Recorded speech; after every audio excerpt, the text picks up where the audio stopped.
Fin novembre 2009, sous les premiers froids de l'hiver, une équipe de tournage est arrivée sans tambour ni trompette au bord du lac Comilly, une célèbre zone touristique paysagère. Ils ne focalisent pas leur objectif sur le beau paysage du lac, mais ils ont amené des équipements spécifiques comme une caméra subaquatique et un sonar. En compagnie du caméraman subaquatique Uli Sin, les membres de l'équipe de tournage plongent dans le lac glacial Omilil. Ce qu'ils cherchent, c'est une cité vieille d'un millier d'années, ensevelie sous l'eau. Le hasard veut qu'au bord du lac, il y ait un vieil homme du nom de Yunyen Chun, qui a commencé il y a une vingtaine d'années à collecter des informations dans les villages avoisinants, comme sous d'autres cieux. Son objectif est aussi de dépeindre cette cité subaquatique immergée qui a prospéré jadis. L'un comme l'autre, ils vont nous révéler des secrets de ce qui est caché sous l'eau depuis un demi-siècle.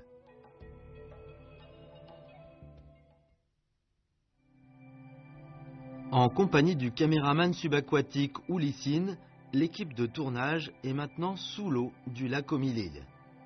En ce temps automnal, l'eau est glaciale, ce qui rend les activités archéologiques subaquatiques plus difficiles. Quand les plongeurs atteignent la profondeur de 28 mètres sous l'eau, la pression monte à 4 bars.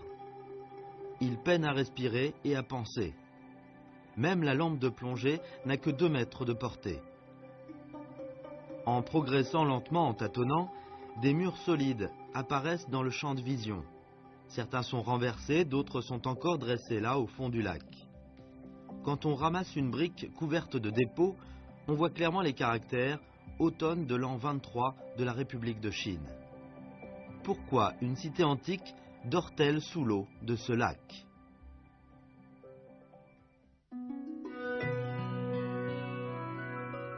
Le canton de Sinan est réputé depuis l'Antiquité pour sa beauté de la nature.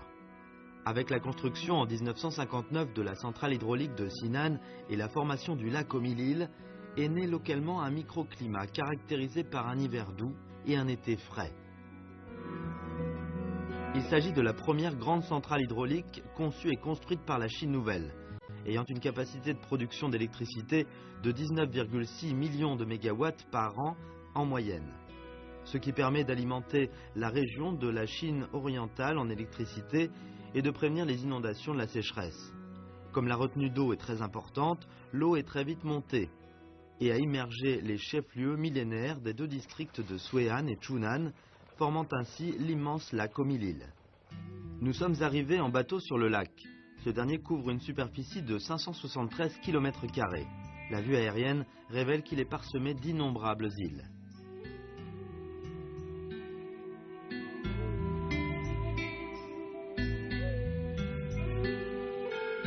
Au total, on dénombre 1078 îles, toutes tailles confondues. Il est le lac qui compte le plus d'îles au monde.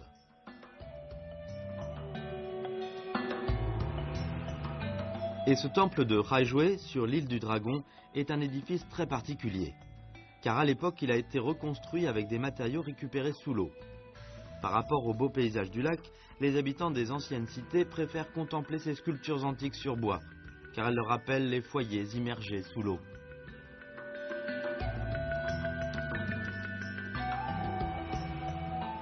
Yunyen Chun, habitant de l'ancienne cité de Chunan, ne peut jamais oublier sa ville natale disparue. Dans les années 90, la Chine a construit le barrage des 3 gorges. Bon nombre de vestiges culturels ont été épargnés, ce qui a donné à l'inspiration à M. Yu.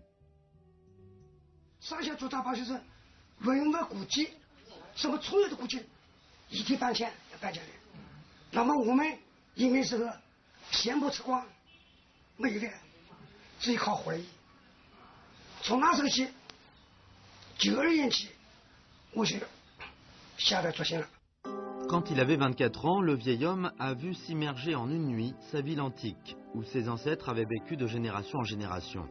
Plus tard, il a travaillé en tant que serveur dans un hôtel et a commencé à collecter des informations auprès des clients.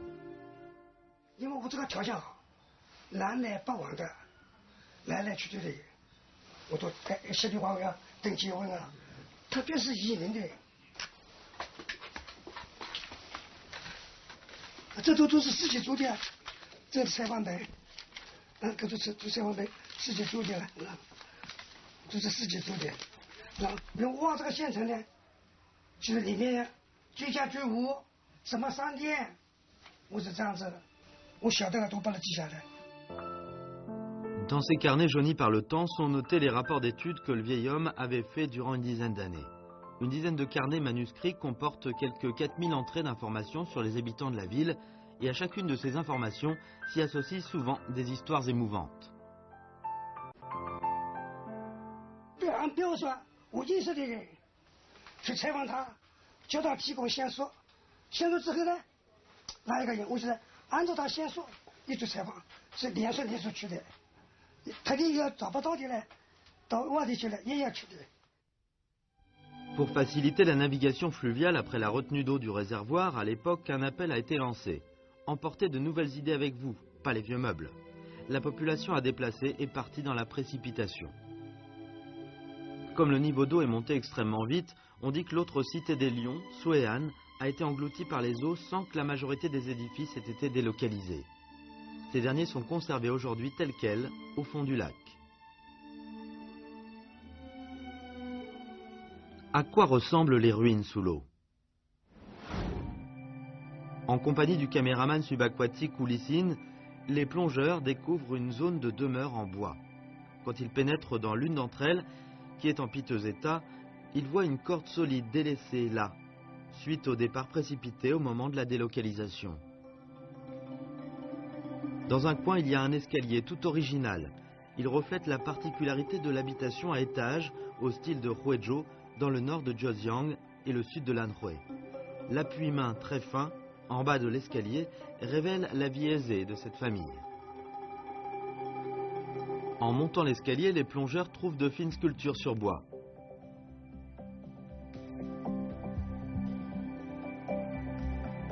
Ce qui s'offre sous les yeux fait penser aux experts en coutumes et architecture locale qu'il existerait un grand bourg de demeure dans le style de celle de Huizhou.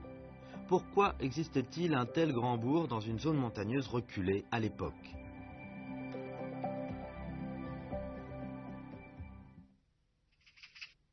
Nous avons décidé d'explorer les zones voisines non immergées pour démystifier ce monde subaquatique.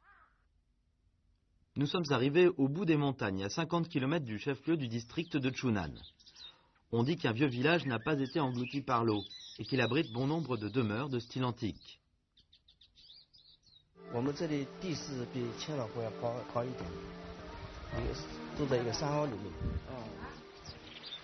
Ce village est situé dans un environnement tout à fait particulier, dans une vallée étirée. 这个村里面有多少人？1600多人口，新王的占了95%。村里来的到现在应该是700多年，差不多800年了。 Quoique reclus au fin fond des montagnes, le village abrite quantité de demeures anciennes. On y trouve des portes à briques grises, des fenêtres en pierre sculptée, ce qui nous rappelle l'image réduite de la cité subaquatique que nous avons vue. Aujourd'hui, on exécute des travaux de rénovation d'une maison abîmée datant de la dynastie des Qing. Un ouvrier local chargé des travaux a trouvé sur le mur un trésor enveloppé dans un coupeau de tissu bleu. L'objet a une forme très étrange. 这是个什么东西啊？这是？这个是鱼。不是有脚吗？我看后面是吧？哎，这个鱼有脚的，这个鱼。你是一条鱼是吧？这个尾巴过来点呢。这个小雷锅上搞干球，这个外面不是。放在哪个地方我都不知道了这个。 Une composante architecturale défectueuse, pourquoi le propriétaire l'a-t-il caché avec 1000 soins? Quel est cet objet précieux? En haut de la porte d'une autre maison, nous découvrons à nouveau cette mystérieuse composante architecturale.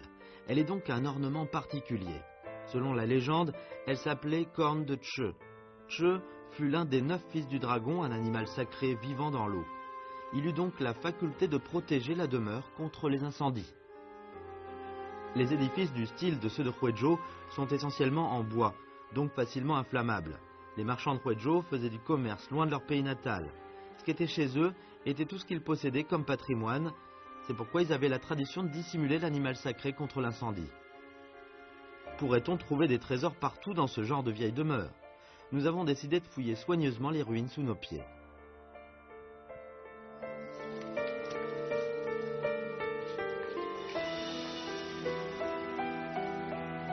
Les pièces de sculpture au motif de nuages éparpillés par terre partout sont si belles. Et l'ouvrier réparateur nous apprend qu'on peut non seulement voir ici de belles sculptures sur briques, mais aussi bien d'autres sculptures sur bois très originales. En effet, à l'intérieur, un ouvrier est en train d'assainir une autre composante architecturale enduite de boue. 这是那个，那文化大革命时光给它涂掉的了，这不是老的，这个是很老的。 Ces sculptures ont pu aujourd'hui revoir le jour. Ce qui nous surprend est non seulement leur finesse, mais aussi la vie aisée, dans un village perdu dans des montagnes à cette époque-là. Alors, la cité antique endormie sous l'eau serait à coup sûr splendide. 那么老县城什么商店都有，什么商店都有的啊，凉面、布匹什么都有的，中小西药、南北食府啊，什么都有的。过去看那时个，我们顺安县是成为小上海。哎呀，我们是合法，日本佬没进来过，他们外面的什么单位啊什么都要迁到这里来，所以现在很富裕的。 À quoi ressemblait la petite Shanghai de l'époque? À une profondeur de 30 mètres sous l'eau, le caméraman subaquatique a enfin pu filmer une vue bouleversante. Mesurant environ 9 mètres de haut, cet édifice sculpté de briques s'avère grandiose. Là où la lampe de plongée peut éclairer, on ne voit que de belles sculptures, notamment la sculpture de dragon sur pierre, qui est magnifique. En dessous du dragon, il y a un panneau gravé des caractères édit impérial. Quel est cet édifice imposant et magnifique?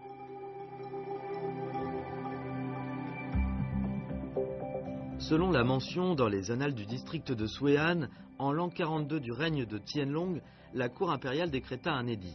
Ce portique fut érigé en l'hommage de la chaste dame Wang, veuve du pauvre lettré Yao Wenzhun, pendant environ 50 ans. Aujourd'hui, les experts sont parvenus à reconstituer le portique à 3 dimensions. Dans l'Antiquité, la taille du portique était étroitement liée au rang social. Ce magnifique et gigantesque portique reflète suffisamment la prospérité de la cité antique de l'époque. D'où vint alors la richesse de la cité située dans cette région reculée. Shaozhong, un collectionneur local, s'intéresse particulièrement depuis une vingtaine d'années à la collecte des vestiges provenant des cités antiques immergées. Il a collectionné des outils agricoles particuliers qui fournissent la réponse à notre question sur la vie aisée et la prospérité de cette contrée dans l'Antiquité. 哇，这好沉，这多重啊？这个200多斤。200多斤。这个是我们那个淳安这个早期在这个千岛湖水下古城里用的这个榨油机，啊，这个榨油机呢是它的原理是什么呢？就通过这个200多斤重这个石锤啊，来打这个铅，这个铅是前面是尖的，后面是大的。 À mesure qu'on frappe sans arrêt la cheville, celle-ci serre de plus en plus, pressant ainsi pour faire apparaître de l'huile végétale fraîche. Et le bois utilisé provient des arbres séculaires pour pouvoir mieux supporter la frappe et la pression.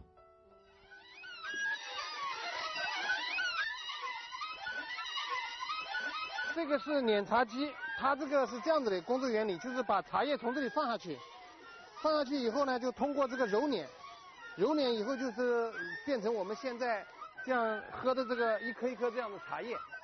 哎，本来是有的是好的茶叶是手工揉捻，这个是用那个机器揉捻的。我看你这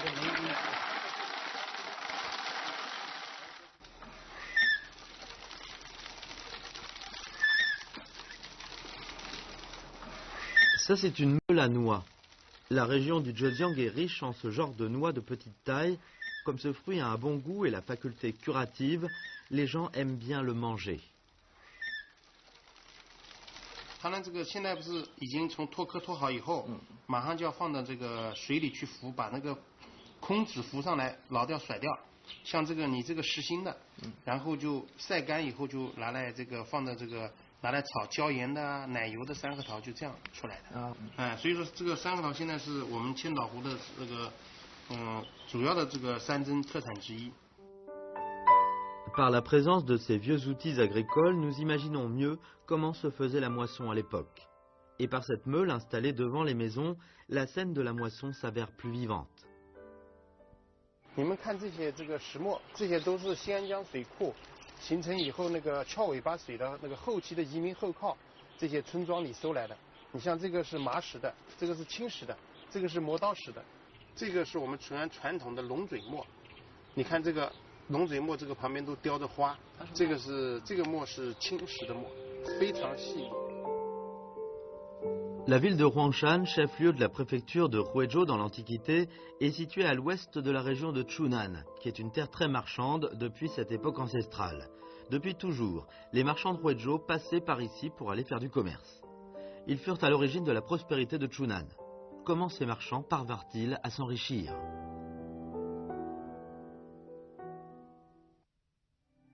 À 30 mètres de profondeur sous l'eau, le caméraman subaquatique Ulisin voit aussi des outils agricoles qu'on utilise en temps normal.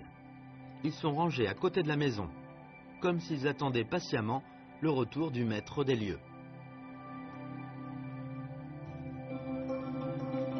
À part les outils agricoles, il y a bien d'autres choses.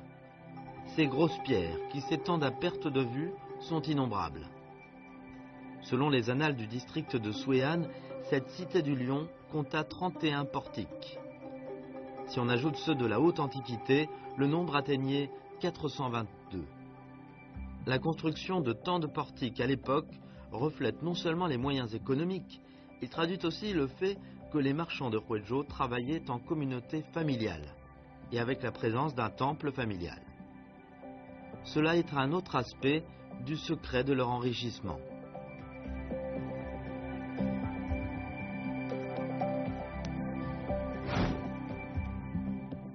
Dans le village antique de Qinchuan, épargné de l'immersion, on voit plusieurs temples familiaux.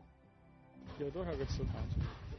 祠堂应该我们是分了5个祠堂，一个上面一个敦木堂，这一个光玉堂。光玉堂是我们整个村子信仰的人的宗祠。 Le temple familial et le portique sont tous des édifices de style architectural typique de Huizhou. Construire un grand temple familial permet à toutes les forces du clan de s'unir et de s'entraider pour s'enrichir ensemble. Et le portique a un rôle plus important car la construction de portiques requit un édit spécial de l'empereur. Cela reflète aussi le lien étroit entre les marchands de Huizhou et les mandarins de la cour impériale, qui fut le secret des réussites de ces marchands. À leur apogée, les marchands de Huizhou détinrent les 4/7 de l'actif de l'Empire et régnèrent dans le monde des affaires pendant environ 300 ans. Et Hu Suiyuan, marchand le plus connu et proche des autorités, fut aussi un mandarin titulaire du second rang. Après avoir quitté Huizhou, il prit un bateau le long du fleuve Sinan et arriva à Hangzhou pour faire du commerce.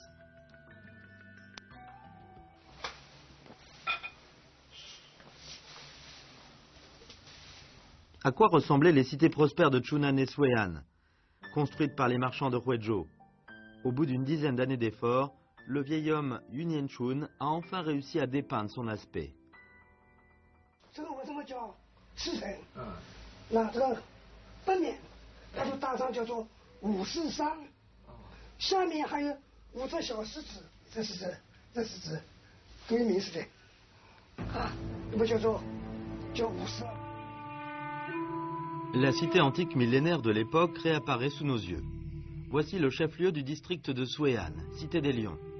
En l'an 4 du règne de Wu II des Trang, elle fut délocalisée du nord du ruisseau au village de Moulien, au pied du mont des 5 lions, d'où son nom. Ce qui nous rend admiratifs, c'est que le vieil homme, Yu Nianchun, a même noté avec précision les noms des habitants de cette cité millénaire, ainsi que le nombre de personnes chez eux et le vécu de chaque famille, sans compter les noms des rues et des boutiques, ce qui nous permet de mieux appréhender la prospérité de la ville. 这是什么？走下来这之后呢，这叫许凤堂，叫做许凤堂。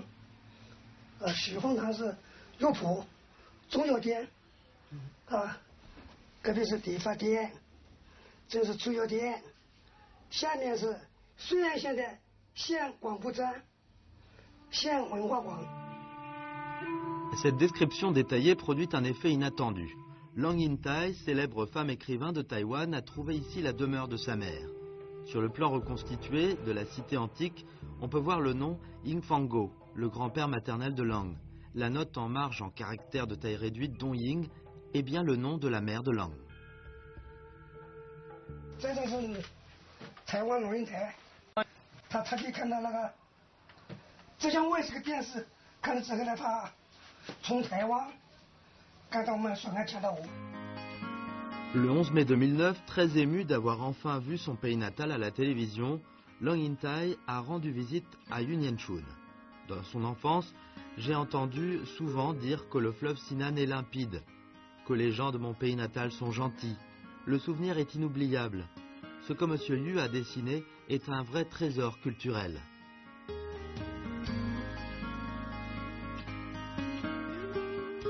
Par les traits que le vieux Yu trace, nous réalisons la gloire antérieure de cette ville. Par la suite, les experts ont reconstitué la maquette de l'ancienne cité des Lions, aujourd'hui sous l'eau, d'après le dessin du vieil homme. Ici, c'est la rue la plus animée, grande rue du nord de la cité. À l'époque, comptoir de sel, boutique de tissus, pharmacie, grand magasin, ces établissements rivalisaient, contribuant à la vie prospère et ordonnée de la ville. Voici la forêt des portiques dans la grande rue de l'Est. Chacun de ces édifices fut bâti avec des pierres vertes du jardin du thé, dans un style gracieux et imposant. Et le siège du gouvernement du district, avec 2 lions en pierre à l'entrée, est situé à l'intersection des grandes rues de l'Est et du Nord. Depuis là, quand on continue jusqu'au bout du Sud, on peut voir la grande porte fortifiée de la cité et son rempart solide, qui fut unique par rapport à ceux des 5 autres districts de l'ancienne préfecture de Yanzhou. D'après ce plan reconstitué de la cité antique, nous pouvons déduire qu'il y aurait en effet beaucoup de trésors enfouis au fond du lac. L'immersion de ces vestiges splendides sous l'eau est certes regrettable, mais ils sont ainsi conservés par la nature pour toujours. De nos jours, souvent des équipes exploratoires viennent ici pour explorer la cité antique subaquatique. Et le vieil homme, Unianchun, ne cesse de fouiller ces lieux aussi, espérant pouvoir dessiner plus de sites historiques. Les cités antiques du lac Omilil ne sont pas disparues avec le temps. Leur histoire profonde attend que nous la découvrions.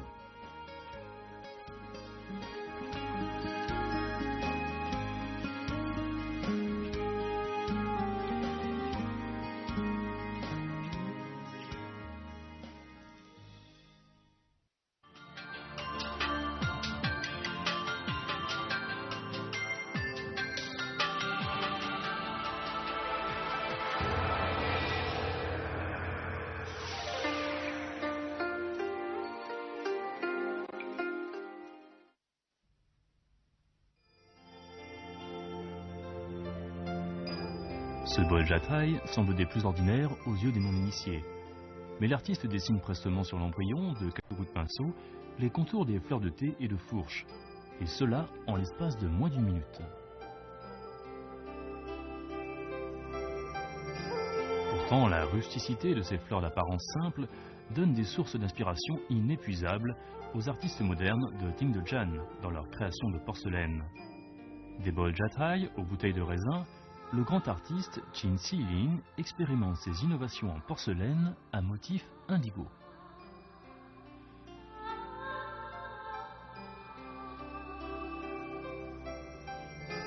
À l'initiative du professeur Qin a été créé en 1996 le four de porcelaine Yufeng, une institution non gouvernementale dédiée aux études de la tradition de la porcelaine à motif indigo et aux expériences en la matière.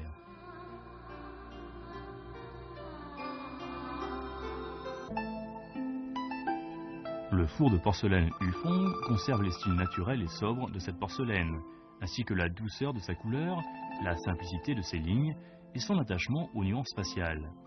Mais il y intègre aussi des éléments du temps moderne. De par les pièces produites à Yufeng, on peut constater que cette porcelaine se présente sous une couleur d'émail blanche qui ressemblerait à celle de jade. Sur le plan plastique, l'esthétique moderne est dominante dans le choix des formes. Et ces profils tordus ou irréguliers dégagent le goût de nos contemporains pour la vie.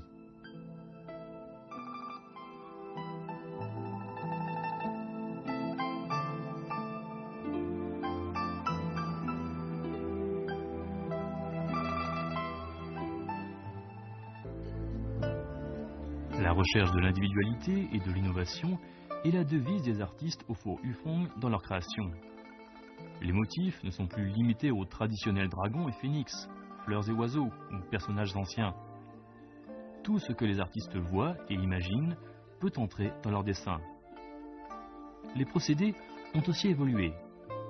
Auparavant, le modelage était minutieusement effectué. Aujourd'hui, on recourt à la main et aussi au couteau et à la brosse pour obtenir la forme voulue.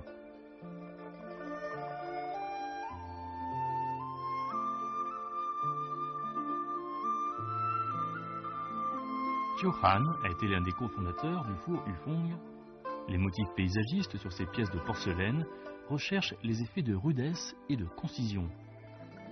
On voit bien que quand il peint, il manipule son pinceau comme bon lui semble, qu'il s'agisse de monts, de rochers, de nuages ou de rivières à exécuter.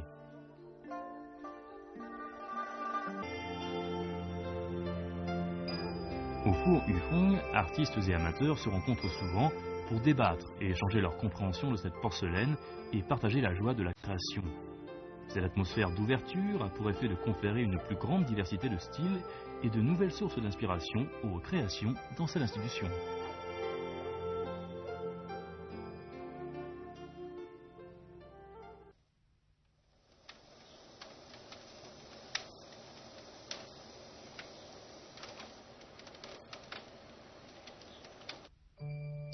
Un nouveau lot de pièces de porcelaine, résultat de travaux minutieux et porteur de la sagesse des artistes, va sortir du four. Ces objets recèlent chacun en eux le courage de ces artistes innovateurs travaillant au four Hufong. Ils expriment aussi leur profond attachement à cet art.